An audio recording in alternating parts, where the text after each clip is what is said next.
Unexplained infertility की जो treatment है वो डेफिनेटली फ़र्स्ट ऑफ़ ऑल हमें कपल को बिठाकर, दोनों मियाँ बीवी को बिठा के काउंसल करना होता है।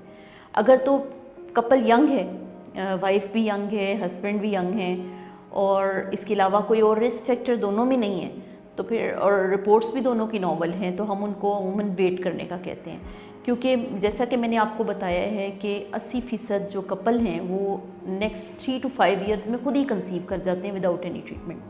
हाँ, लेकिन अगर किसी कपल में कोई रिस्क फैक्टर मौजूद है या ख़ातून की उम्र जो है वो 35 ईयर से ज़्यादा है, तो फिर हमें उसमें फ़ौरी तौर पे ट्रीटमेंट शुरू कर देनी चाहिए।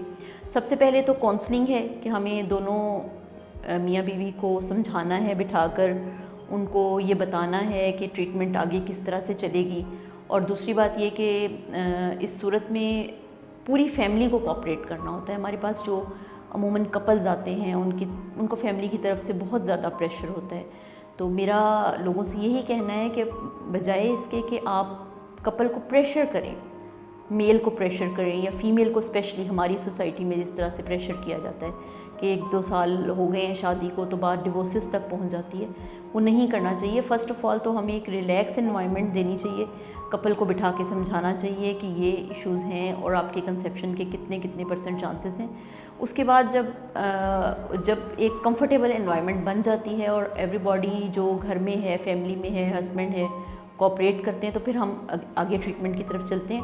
कुछ ऐसी मेडिकेशंस हैं जो हम ओवुलेशन इंडक्शन जिनको कहते हैं, जिसमें हम एग्स बनाने का प्रोसेस जो है वो फास्ट कर देते हैं, स्टिमुलेट कर देते हैं। उससे ये होता है कि एग्स ज़्यादा बनते हैं, क्वालिटी में अच्छे बनते हैं, वो हम दे सकते हैं।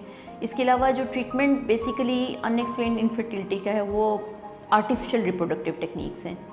आर्टिफिशियल रिप्रोडक्टिव टेक्निक्स ये हैं कि हम नेचुरल तरीके से या कुदरती तरीके से हमल ठहराने के बजाय हम उनको असिस्ट कर देते हैं कपल को कुछ दूसरे तरीक़ों से जो कि नेचुरल नहीं होते, और उस तरीके से कपल जो है उसको हमल करने में आसानी हो जाती है, जैसे IUI है या IVF है।